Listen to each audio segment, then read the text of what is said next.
Remember the golden rule of writing? The part that says, make everything a journey?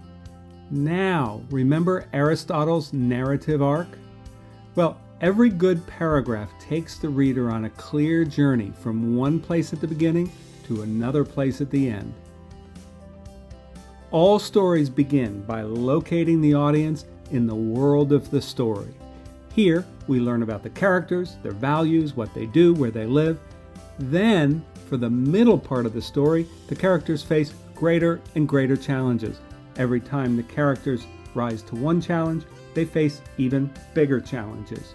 In meeting these challenges, they learn and they grow and they realize their potential. Finally, they reach a moment of recognition and resolution. They settle their problems, remake themselves, and settle into a new identity and a new world. Once you get the hang of it, you can give almost every paragraph drama, even really short paragraphs. Let's take a closer look. Start with A Farewell to Arms. Hemingway describes a hospital scene, getting rid of everyone in the hospital room so he could be with his recently deceased wife, but in the end feeling empty, being alone with her, and then leaving. Beginning, middle, and end. In this journal entry, Virginia Woolf wonders about her powers as a writer.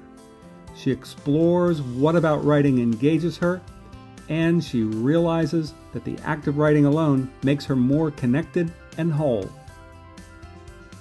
In Beloved, Toni Morrison reintroduces us to a character, details his appearance and presence, and concludes with his power over himself and others.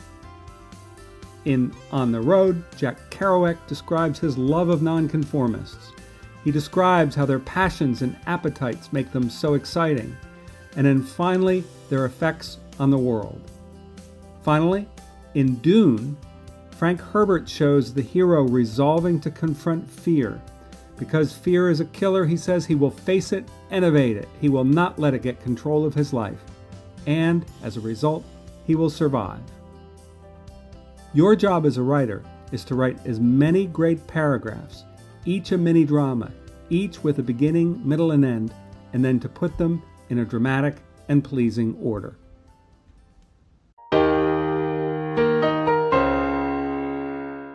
In April 1968, Martin Luther King was helping to organize workers for the Memphis Sanitation Department.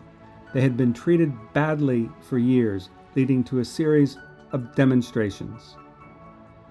On April 3rd, King gave an extemporaneous speech to hundreds at the Mason Temple in Memphis.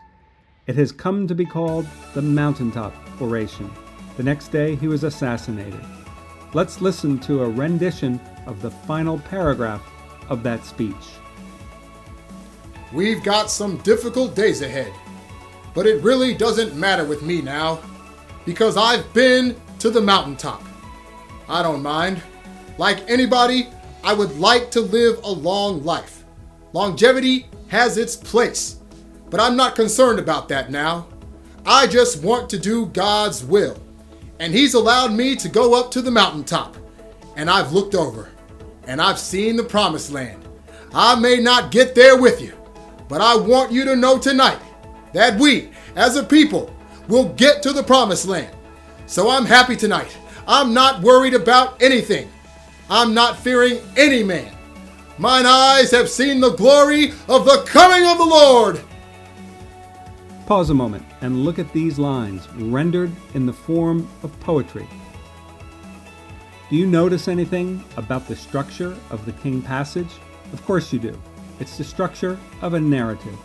Even something as short as a paragraph can contain a whole drama with beginning, middle, and end. Let's break down that passage from the Mountaintop Oration. See how King begins this paragraph-long drama. He starts by talking about the difficult days ahead, but it doesn't matter because he's been to the mountaintop. That sets the stage, that introduces us to the world of the story. Then, he shows the rising action. He shows that he would love to live a long life. That's a value. Longevity has its place. But he's not concerned about that now. He's got something higher in mind. He just wants to do God's will.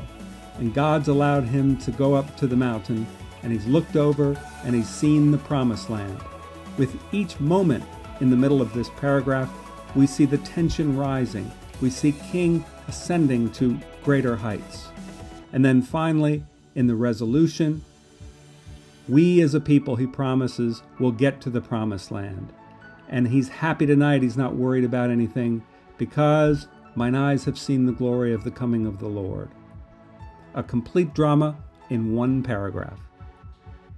Now it's your turn. Find a paragraph in a book, map the arc of that paragraph's idea, break it down sentence by sentence.